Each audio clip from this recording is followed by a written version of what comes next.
बुद्ध के सामने एक आदमी आता है और बुद्ध को पूछता है कि भगवान मुझे फलानी समस्या है, मेरा खेत है लेकिन कभी खेत में बारिश होती है नहीं होती है तो फसल मुरझा जाती है, मुझे नुकसान होता है। कहता है मेरी पत्नी वैसे तो अच्छी है लेकिन कोई बार मेरे साथ झगड़ा कर लेती है, हमको गालियाँ गलौज हो जाता है। मेरे बेटे तो वैसे अच्छे हैं लेकिन ऐसा है वैसा है। इस गिनाते गिनाते वो बहुत सारी 83 समस्या गिनाता है। बुद्ध मौन होकर सुनते रहते। तो आखिर में वो वो आदमी कहता है कि आप मुझे कह क्यों नहीं रहे कुछ, मैं आपके सामने एक आशा लेकर आया हूँ कि मुझे आप मेरी समस्या का समाधान बताएं। आप कुछ समस्या का समाधान नहीं बताए। फिर भी बहुत जो बुद्ध थे वो मौन रह गए। वो आदमी नाराज हो जाता है और उठकर चल पड़ता है।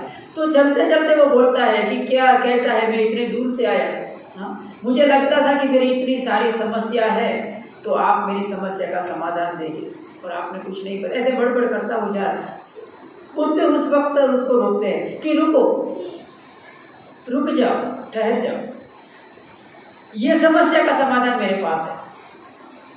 तो वो आदमी समझा नहीं, शायद आप भी नहीं समझे। तो बुद्ध कहते हैं कि ये समस्या का समाधान मेरे पास है। तो बोला ये कौन सी? कि तुमको ये सब समस्याएं लगती है, वो समस्या तुमको ना लगे, इसका समाधान मेरे पास है। तो फिर बुद्ध उनको समझाते हैं कि दुनिया का कोई भी आदमी ऐसा नहीं है कि जिसके जीवन में समस्याएं ना हो। कोई आदमी ऐसा नहीं है कि जिसके जीवन में समस्याएं ना हो। तो बुद्ध उनको उपदेश देते हैं इस तरह का। हमारा जीवन है, हमारा पारिवारिक जीवन है, घर में कौन होता है, पति पत्नी है, फिर बेटा है, बेटी है, बच्चा है, सब होते हैं। तो उसमें ज़्यादातर समस्याएं आती है। तो उसी के अनुसंधान में आपको कुछ बात करूँ। ज़्यादातर क्रोध, ईर्ष्या, जीलसी है ना, ईर्ष्या आती है, निंदा होती है।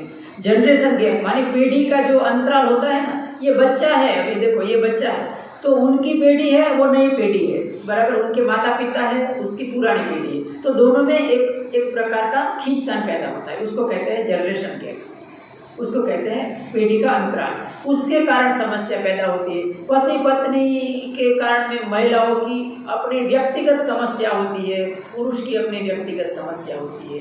इसके कारण बहुत सारे प्रॉब्लम उपस्थित होते हैं। क्रोध से होता है, निंदा से होता है, ईर्ष्या से होता है। तो इस समस्या का समाधान क्या है, उसी के ऊपर ध्यान से सुनिए। यो वे उपपतितं क्रोधम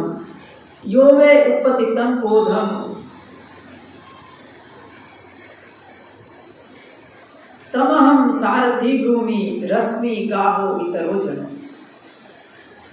यो वे उपपतितं क्रोधम मानी जैसे ही क्रोध उत्पन्न होता है तो जो विद्वान होता है, समझदार, उसे दबा देता है। उसको मैं सारथी कहता हूँ। तमहं ब्रूमि सारथी, उसको मैं सारथी कहता हूँ। बाकी लोग है ना, वो तो रस्सी पकड़ने वाले हैं। तस्मा रश्मि दाहो इतरो जन। दूसरे लोग हैं वो तो सिर्फ रस्सी पकड़, घोड़ा ये रथ चलाते ना, अभी भी कोई घोड़ा चलाते हैं। चलो बैलगाड़ी ले लीजिए, बैलगाड़ी में भी लगाम होती ना, तो उसको चलाने वाले को मालूम होता है कि बैल को मैं किस तरह से किस दिशा में कैसे ले जाना है। तो उसी तरह से जो समझदार लोग होते हैं वो अपने क्रोध के ऊपर, अपनी नाराजगी के ऊपर कंट्रोल करते हैं। आगे कहते हैं कि तो कैसे कंट्रोल किया जाए, नियंत्रण कैसे किया जाए। देखिए समझिएगा, आगे की गाथा में भगवान बुद्ध ने कहा अक्रोधेन जिने क्रोधम असाधु साधु ना जिने कदर्यम दानेन सच्चेन अलिकवादिनम। धम्मपद की गाथा है। क्या कहा? अक्रोधेन जिने क्रोधम। हमको जब क्रोध आता है ना तो उसको प्यार से जीते।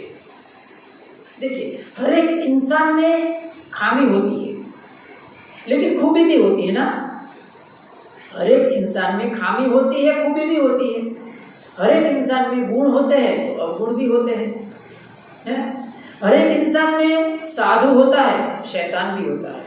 तो हमें क्रोध क्यों आता है मालूम है? हमें क्रोध इसलिए आता है कि हम उनके शैतान उसके अंदर है, उसके ऊपर हम फोकस करते हैं कि इसने बुरा किया, इसने ये नहीं किया, इसने बर्तन तोड़ दिए, इसने ग्लास तोड़ दिया, ये किया वो किया।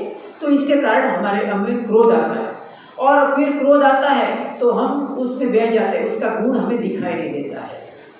तो हमें क्या करना चाहिए? उसके गुण देखिए। क्रोध है ना, बड़ा चेपी रोग है। क्रोध चेपी रोग है। चेपी कैसे है? देखिए, एक आदमी नौकरी करता है, आदमी नौकरी करता है। देखिए, आपके जीवन की बात करो, आपको हंसी भी आएगी। नौकरी आदमी करता ना, बाहर आप भी नौकरी करते होंगे, देखना। फिर नौकरी पर जाता ना आदमी, तो उसका बॉस होता ना, कोई बार नाराज हो जाता बॉस ना, तो बॉस क्या करता?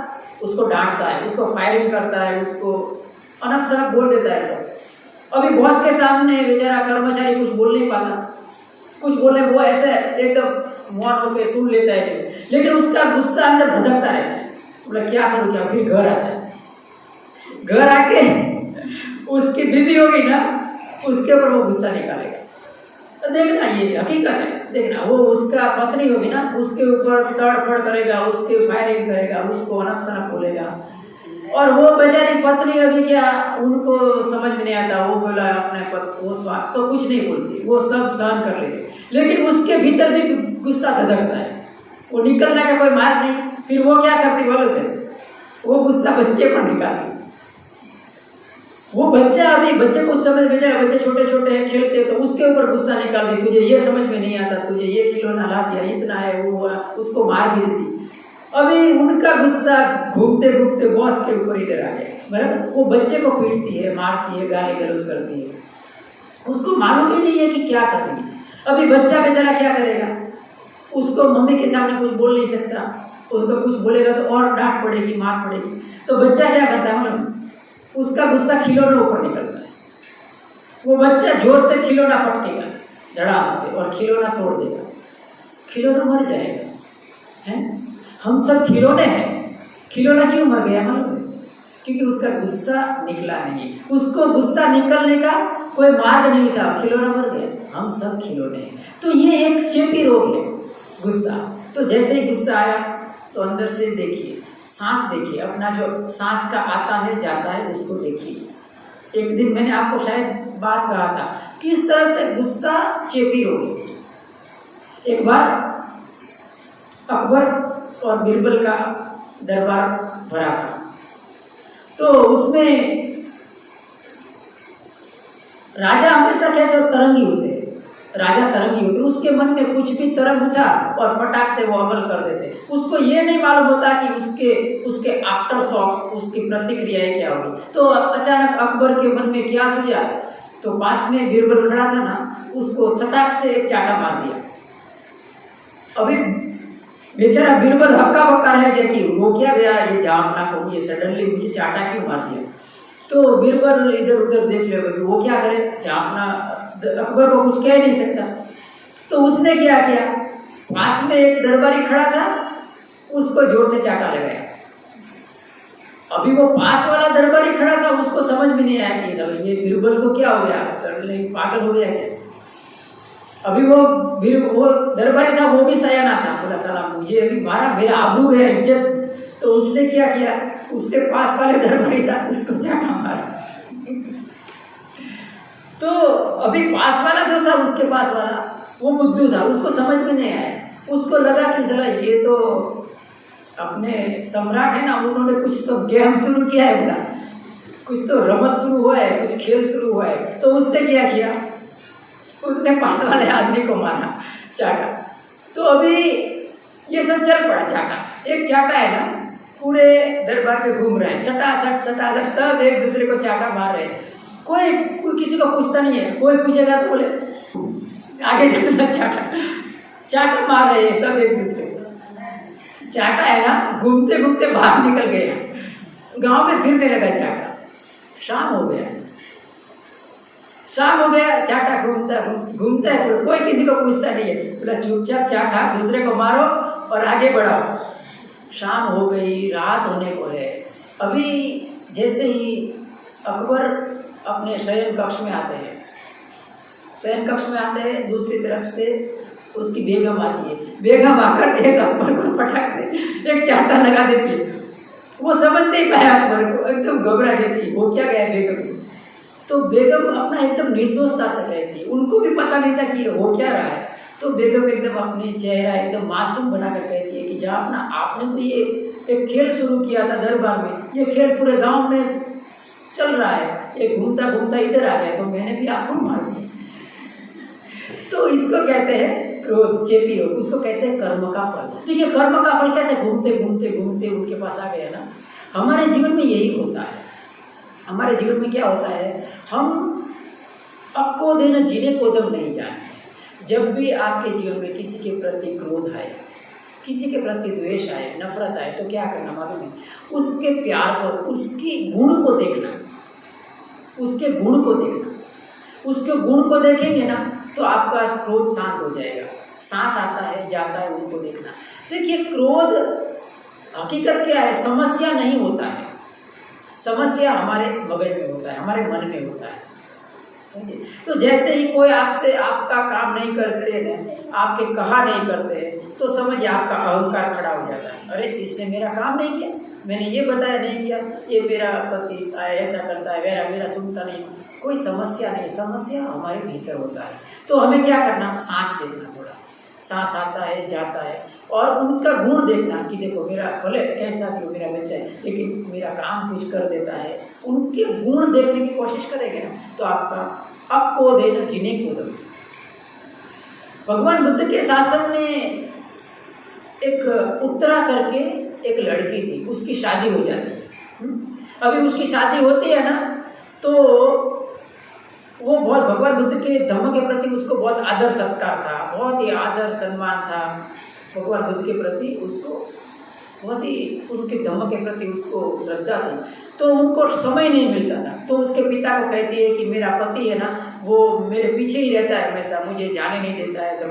तो उनका देखिए समझने जैसा है, बहुत ही आश्चर्यजनक बात है। आप गौर करना उस बात के ऊपर। तो उसका पिता क्या करता है, उस जमाने में कैसा चलता था आप सोचिए। उसका पिता क्या करता है, उसको एक दासी को भेजता है। दासी मानी नगर वधु, गांव की थी एक, जब युवान सुंदर युवती, उसको भेजता है और कहता है उनके पिता वो उत्तरा कि ये दासी को लो, और उसको वो पैसा दे देता है, पैसा दे देता है 1000 का शासन, और कहता है कि उसको तेरे पति की सेवा में लगा दे। बहुत आश्चर्य है, देखिए ऐसा चलता था उस समय में। तो वो जो उत्तरा थी वो दासी को लगा देती है उनकी सेवा में। पति को लगता है कि ये क्या मूर्खता है, इतना सुंदरता है सब है, लेकिन देखो वो दूसरी औरत मुझे दे दिया। तो वो उत्तरा थी, वो भगवान बुद्ध का संघ की आगता स्वागता के लिए भोजन बना रही थी, लकड़ियाँ डाल रही, तो उसका वो धुएं की वजह से काली हो जाती है और बहुत मेहनत करती, पसीना आ रहा था। तो वो झरोखे में से देखता है वो उसका पति और कहता है, हंसता है वो कि कैसी मूर्ख। तो जो दूसरी दासी आई थी, सीरीमा उसका नाम था, तो सीरीमा देखती है कि देखो अभी भी ये है ना, उनको ये उत्तरा के प्रति प्यार है। तो उनको ये लगा कि अभी मैं इस घर की मालकिन हूँ। तो वो क्या करती है, उनको ईर्ष्या आती है मन में और नीचे दौड़ती है। नीचे दौड़ती एक कड़छा था, कड़छा तेल में डालती है और उनको उत्तरा थी उसके ऊपर फेंकने जाती है। तो उत्तरा अपनी आंखें बंद कर लेती है। अतुपमाय सवेशम सत्तानं सुख कामतं पसित्वा कहंतो मेतं सब सत्य सुभावे। उसके मन में इतनी मैत्री थी उत्तरा के मन में कि ये मेरे पर इतना गुस्से से आई है, लेकिन उसके कारण मैं आज धम्म का काम कर रही हूँ, ये कितनी मेरी अच्छी मित्र है। उसके मन में उसके प्रति बिल्कुल ही द्वेष क्रोध नहीं जन्मा। वो आंख बंद कर खड़ी रह गई और उसने उसके ऊपर तेल डाला गरम गरम। तो कहा जाता है धम्मवाणी में कि उत्तरा को वो तेल छू भी नहीं सका और उनको उस तेल था वो ठंडे पानी की तरह उनके शरीर से गिर गया। दूसरी बार भी जैसे वो सीरी माँ उनके बदन पर तेल डालने जाती है तो लोग उनको पकड़ लेते हैं और उसको मारने लगते हैं। तो उत्तरा उनके ऊपर गिर जाती है, उनको बचाती है कि आप उसको मारिए मत, उनको छोड़ दीजिए। फिर उनको छोड़ देते हैं, सीरी माँ सुधर जाती है, भगवान बुद्ध के शासन में आगे बढ़ती है। तो देखिए कितना उनके मन में कितना गुस्सा नहीं था, मैत्री थी, तो उसने कैसे जीता क्रोध को, अब को देन जीने को दम। इसी के अनुसंधान में भगवान ने गाथा कही थी, उनको उत्तरा के अनुसंधान में ही ये गाथा कही थी, अब को देन जीने को दम, असाधु साधु ना जिने। कोई असज्जन है, कोई माने गैर धार्मिक व्यक्ति है, माने बुरा व्यक्ति है, तो उसको कैसे जीतने का, असाधु साधु ना जिने, उसके प्रति हम सज्जनता से बढ़ते हैं। और क्या कहा, अब को देन जिने को दम, असाधु साधु ना जिने, जिने कदर्यम दानेन सच्चेन अलिकवादिन। जिने कदर्यम दानेन, कदर्यम मानी जो कंजूस होता है, जो कृपण होता है, जो पैसा छूटता नहीं ना, उसको हमारे उधर कहते हैं मक्खी चूस, बहुत ही कंजूस होता है, पैसा छूटता है नहीं, चमड़ी टूट जाए लेकिन दमड़ी ना छूटे, ऐसा आदमी उसको इसको कैसे जीत लेगा। जिन्हें कदरियम दान है, उसको दान दे के जीतिए, उनको धीरे धीरे एक बार दो, उसको समझ में आ जाएगा कि हमें दान देना चाहिए। जिन्हें कदरियम दाने न सच्चे न अलिकवादी न, सच्चे न अलिकवादी न, कोई झूठ बोलता ना, तो झूठ बोलने वाले को कैसे जीतेंगे, झूठ बोलने वाले को सच बोलकर जीतेंगे। तो इस तरह से हमारे जीवन में अगर हम इस तरह से टैकल करते हैं हमारी समस्याओं को, तो हमारे जीवन में, परिवार में हम सुखी हो सकते हैं, हमारे परिवार में सुख शांति आ सकती है। छोटी सी बात कह के खत्म करता हूँ। आज 14वां दिन है, कल परसों है ना अमावस्या, परसों है 16 तारीख को है, 16 तारीख को अमावस्या है। अमावस्या के दिन आप त्रिशरण पंचशील लेना, उपोषण लेना चाहिए आप सबको। देखिए थोड़ी बहनें हैं वो सफ़ेद वस्त्र में आई है, सबको सफ़ेद कपड़े पहनकर आना अच्छा है, वर्षावास के दौरान उपोषण लेना चाहिए। 16 तारीख को है, मैं देखा 16 तारीख को है। तो आप सुबह आते हैं पंचमी, आपको पंचशील तो पंचशील, अष्टशील तो अष्टशील दूंगा आपको। और एक बात, मानिए नेक्स्ट पूर्णिमा के दिन मैं छोटा सा आपका परीक्षा लूँगा, एग्जाम, बराबर। एग्जाम में मैं आपको प्रश्न आपको बताऊंगा कि कैसे कैसे प्रश्न आएंगे, बराबर।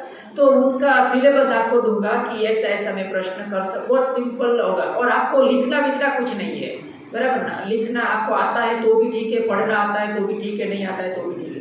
वो क्वेश्चन पेपर 50 होगा, 50 क्वेश्चन होगा, उसमें से आपको क्या करना है, मैं इधर से बोलूँगा ना तो आपको सिर्फ 1 2 ये तो पता चलता है ना, 1 2 3 4, बराबर ना। मैं ऐसा बोलूँगा, आपको सिर्फ क्या करना है, ऐसा टिक कर देना है, ठीक है, ठीक है ना, समझ गए ना। कोई भी, जैसे कि आप पढ़े लिखे नहीं होगे ना तो भी आपको समझ, मैं बोलूँगा यहाँ से प्रश्न भी बोलूँगा, उसके आंसर भी बोलूँगा, आपको सिर्फ क्या करना है, 1 में 2 में 3 में 4 में ऐसा टिक कर देना है। 50 क्वेश्चन होंगे, 50 प्रश्न होंगे, उसमें से आपको जवाब देना है। मैं कल मैं शायद बना दूंगा उसका, कैसा कैसा मैं प्रश्न करूँगा, वो उसका छोटा सा सिलेबस बनाऊंगा। तो आज के दिन बस इतना ही। आप सब ने मेरी बात को बहुत गंभीरता से सुना, आप सबका बहुत बहुत धन्यवाद। सबका मंगल हो, सबका मंगल हो, सबका मंगल हो।